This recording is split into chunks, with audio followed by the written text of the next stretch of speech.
Class fifth. आज हम लोग बात करेंगे हिंदी लिटरेचर पार्ट 2 चैप्टर 2 फसलों के त्यौहार के बारे में। इसके पहले हमने आपको चैप्टर फर्स्ट पढ़ाया था, राख की रस्सी। हमने होमवर्क भी दिया था आप लोगों को। आई होप कि आप लोग ने कंप्लीट कर लिया होगा। Today we will going to discuss chapter second फसलों के त्यौहार। ठीक है, तो ये फसलों के त्यौहार से क्या मतलब है कि भारत में क्योंकि आपको पता है कि अलग अलग राज्य है ना, ठीक है, तो वहाँ पे क्या होता है, अलग अलग त्यौहार मनाए जाते हैं।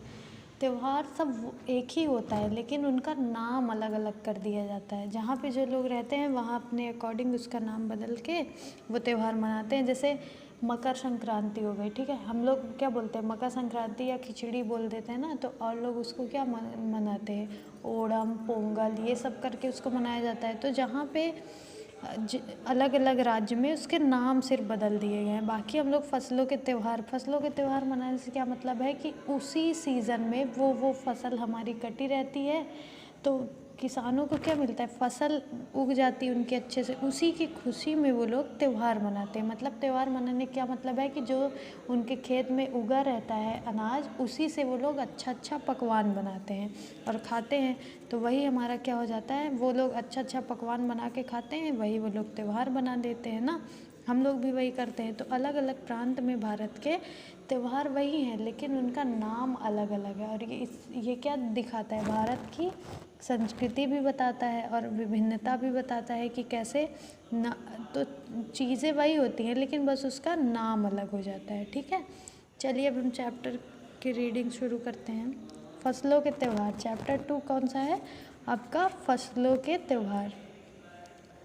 और पता है कि फसलों के त्यौहार, इसमें कहानी में हम लोग मकर संक्रांति के बारे में पढ़ेंगे, खिचड़ी के बारे में। सबको पता है कि मकर संक्रांति कब मनाई जाती है, 14 या 15 जनवरी को, ठीक है, माघ में। मतलब जब बहुत ज़्यादा ठंडी पड़ती है तब हम लोग मकर संक्रांति मनाते हैं। तो ठंड का सीज़न, ठंड आप लोग इमेजिन करिए कैसा होता है।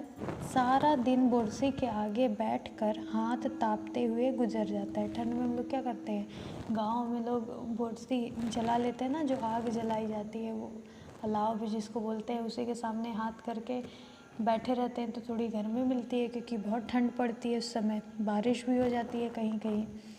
तो सारा दिन बुर्सी के आगे बैठकर हाथ तापते हुए गुजर जाता है। कहाँ, तो खिचड़ी के समय धूप में गर्माहट की शुरुआत होनी चाहिए और यहाँ हम सूरज के इंतज़ार में आस लगाए बैठे हुए हैं। इसमें कह रहा है कि आपको पता ही है कि 15 जनवरी का टाइम है, मतलब खिचड़ी है, लगभग खिचड़ी आने वाली है। तो खिचड़ी के समय ये कह रहे हैं कि गर्मी आनी चाहिए, गर्मी की शुरुआत होनी चाहिए, लेकिन नहीं, अभी तो बहुत ठंड पड़ रही है ना। और सब बुर्सी के आगे हाथ फैला के बैठे हुए हैं सूरज के इंतज़ार में, क्योंकि हमको गर्मी कौन देता है, सूरज ही तो गर्मी देता है। तो सूरज तो उतना ब्राइट रहता नहीं है, सन उतना तेज़ नहीं रहता ना, सूरज की किरणें जो है उतनी तेज़ नहीं रहती ठंड में, इसीलिए ठंड पड़ती है। तो पूरे 10 दिन हो गए सूरज लापता है और 10 दिन से सूरज नहीं निकला। सोचो कितनी ठंड होगी, जनवरी में 10 दिन सूरज नहीं निकला, ठंड इमेजिन करो। आज सुबह तो रजाई से निकलने की हिम्मत नहीं हो रही थी। हम लोग भी क्या करते हैं, ठंड में मन नहीं करता ना रजाई से बाहर निकलने का। तो 10 दिन से सूरज निकला नहीं था, तो यहाँ भी रजाई से निकलने का मन नहीं कर रहा था। बाहर देखने से तो समय का अंदाज़ा बिल्कुल नहीं हो रहा है। ठंड में आप जब बाहर देखोगे सूरज नहीं निकलता है तो कैसा मौसम रहता है, धुआं फॉग रहता है ना। तो सूरज नहीं निकल रहा है तो समय का पता ही नहीं, क्योंकि वैसे ही फॉगी वेदर हमारा बना हुआ है, हमेशा वैसे ही दिख रहा है। तो हम लोग क्या करते हैं, सूरज की पोजीशन देख के भी टाइम बता देते हैं ना, तो सूरज दिख ही नहीं रहा है, इसलिए प्रॉब्लम हो रही है कि समय कितना हो रहा है वो भी नहीं पता चल रहा है। लेकिन घर में हो रही चहल पहल अब पता चल रही है। रह रहकर कानों में कभी चापाकल के चलने और पानी के गिरने की आवाज़, तो कभी किसी के हाँक लगाने की आवाज़ आ रही थी। तो सुबह हो जाती है तो सबसे पहला काम क्या करते हैं, या तो चापाकल मीन्स नल चला के पानी भर रहे थे नहाने के लिए। सुबह सुबह सब नहाते ही हैं ना, ठीक है। तो आवाज़ आने लगी थी, इसका मतलब ये हो गया था कि हाँ सुबह हो गई है। जा भाग कर देख केरा के पत्ता आइल की ना, भोजपुरी में लिखा है कि कह रही है जाओ भाग के देखो केरा मतलब केला, केला का पत्ता आया है कि नहीं। केला का पत्ता कब आता है? जब घर में कुछ होता है ना, पूजा वूजा होती है, तब केला का पत्ता मंगाते हैं हम लोग। आज ई लोग के उठई के नइखे का, बोल जल्दी तैयार हो खस। ठंड में तो किसी का उठने का मन नहीं करता, तो कहानी में भी लोग नहीं उठ रहे हैं। बोलो जल्दी, वो कह रही है बोलो जल्दी उसको उठे और जाए केला का पत्ता लेके आए। अब तो उठने में ही भलाई है, क्योंकि कोई बार बार कहेगा तो उठना ही पड़ता है। नहा धोकर हम सभी एक कमरे में इकट्ठा हुए। दादा और चाची ने क्या सफ़ेद चकाचक माड़ लगी धोती और कुर्ता पहना हुआ है। दादा और चाचा ने सफ़ेद कलर का कुर्ता और धोती और कुर्ता पहना है। माड़ लगा मतलब, माड़ मतलब जब तक कपड़े में लगा रहता है तब तक कपड़ा टाइट रहता है, ठीक है। फिर उसको धुल दो तो कपड़ा फिर से कुड़ने लगता है, तो फिर से माड़ आपको देना पड़ेगा। खिचड़ी में ऐसन ठाठ हम पहले कब्बो न देखनी, सारा देह कनकना देता। पापा ने खिचड़ी में मतलब पहली बार इतनी ज़्यादा ठंड खिचड़ी में पड़ी है। कह रहा है कि बहुत ज़्यादा ठंड है। पापा ने कहा शायद आज धोती में उन्हें ठंड कुछ ज़्यादा ही लग रही है। और धोती आपको पता ही है कि नीचे से थोड़ी सी खुली हुई होती है, जो पहनता होगा आपके दादा बाबा घर में। तो आप देखो ठंड में उनसे पूछो कि कितनी ठंड लगती है धोती में ना।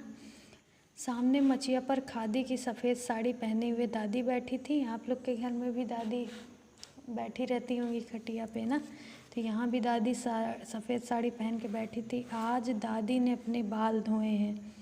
दादी ने आज बाल धोए, झक सफ़ेद सेमल की रुई जैसे हल्के फुल्के बाल। जब कोई बूढ़ा हो जाता है तो उसका बाल एकदम सफ़ेद हो जाता है ना, यहाँ भी दादी के बाल एकदम सफ़ेद है रुई के जैसे। आप लोग भी अपनी दादी और बाबा के बाल देखिएगा सफ़ेद हैं कि नहीं। लोग तो कलर कर लेते हैं ना, तो बाल काले दिखने लगते हैं, लेकिन कहानी में जो दादी हैं उनका बाल क्या है, एकदम सफ़ेद है।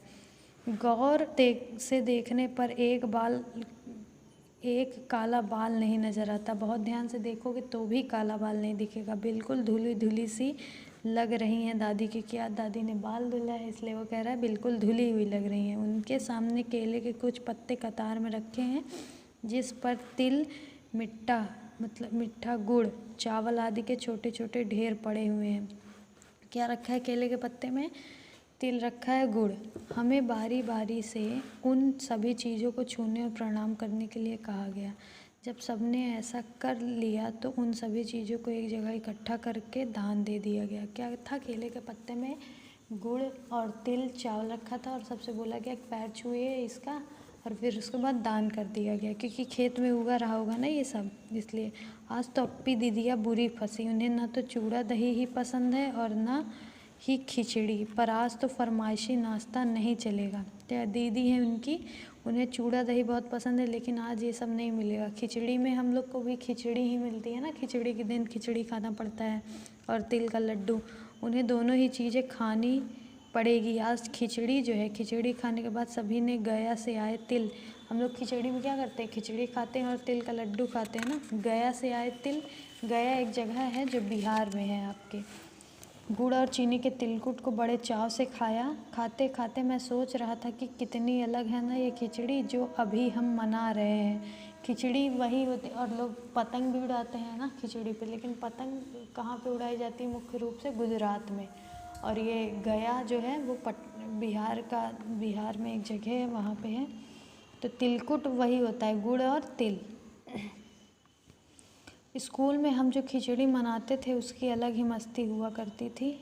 अब सभी तो घर में बैठे हुए हैं, स्कूल की खिचड़ी याद करो। छुट्टी का दिन नाव में बैठकर गंगा नदी की सैर, और फिर टापू पर बालू में दौड़ते हुए पतंग उड़ाना या उड़ाने की कोशिश करना, क्योंकि जो बहुत छोटे बच्चे होते हैं उनसे पतंग नहीं उड़ती है तो उड़ाने की कोशिश करते हैं। और खिचड़ी के दिन स्कूल में छुट्टी रहती है तो पूरे दिन सब लोग, सारे बच्चे पतंग उड़ाते हैं। कितना मज़ा आता था।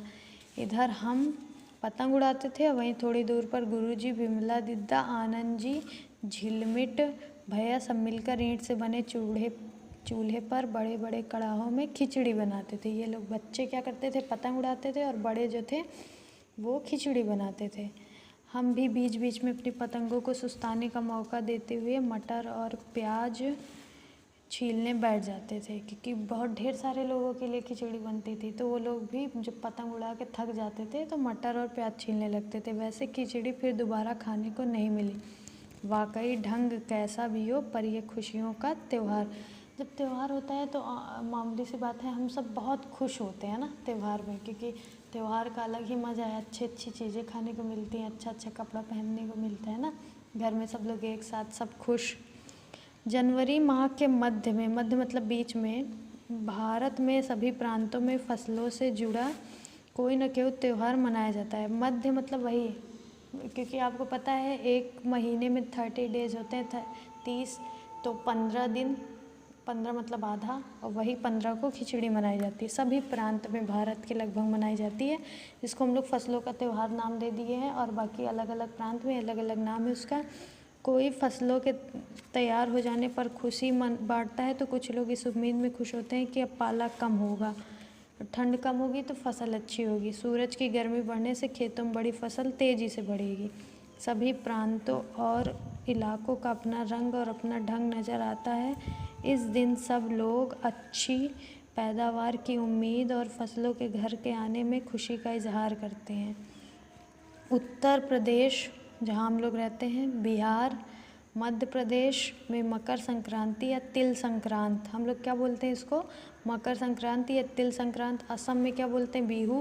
केरल में ओणम, तमिलनाडु में पोंगल, पंजाब में लोहड़ी, झारखंड में सरहुल, गुजरात में पतंग का पर्व। सभी खेती और फसलों से जुड़े त्यौहार हैं। देखो ये सब फसल जब पक जाती है, जब घर में आती है, उसी के खुशी में मनाया जाता है। तो सब जगह उसका नाम अलग अलग है। उत्तर प्रदेश, बिहार, मध्य प्रदेश में मकर संक्रांति, असम में बिहू, केरल में ओणम, तमिलनाडु में पोंगल, पंजाब में लोहड़ी, झारखंड में सरहुल, गुजरात में पतंगों का पर्व। ये सब नाम दिया गया है, और है क्या, वही मकर संक्रांति है, जो इसको हम लोग खिचड़ी भी बोलते हैं। इन्हें जनवरी से मध्य अप्रैल तक अलग अलग समय मनाया जाता है। जनवरी से स्टार्ट होकर अप्रैल तक, जिसकी जब फसल पक जाती है, जब कट जाती है, तब मनाते हैं लोग। झारखंड में सरहुल बड़े जोशो खरोश के साथ मनाया जाता है। 4 दिनों तक इसका जश्न चलता है। झारखंड में सरहुल बोलते हैं ना, तो 4 दिन तक मनाते हैं। अलग अलग जनजातियाँ इसे अलग अलग समय में मनाती हैं। संथाल लोग फरवरी मार्च में, जनजाति है वहाँ की संथाल, फरवरी मार्च में, तो ओरांव लोग इसे मार्च अप्रैल मनाते हैं। आदिवासी आमतौर पर प्रकृति की पूजा करते हैं। सरहुल के दिन विशेष रूप से साल के पेड़ की पूजा की जाती है। यही समय है जब साल के पेड़ों में फूल आते हैं और मौसम बहुत खुशनुमा हो जाता है। तो क्या होता है, साल के पेड़ की पूजा की जाती है इसमें, ठीक है। इसीलिए क्योंकि क्यों की जाती है, उसमें फूल आने लगते हैं और बहुत खुशनुमा मौसम हो जाता है ना, इसीलिए सब बहुत खुश रहते हैं। त्यौहार मनाने में खुशी होती है। तो आज हम इतनी रीडिंग करेंगे इसका अगला पार्ट आपको कल मिल जाएगा, ठीक है। तो आप लोग इसको रीडिंग करके रखिएगा और ये याद कर लीजिएगा कि कौन सा त्यौहार कहाँ पे मनाया जाता है। आज के लिए इतना ही। Thank you class.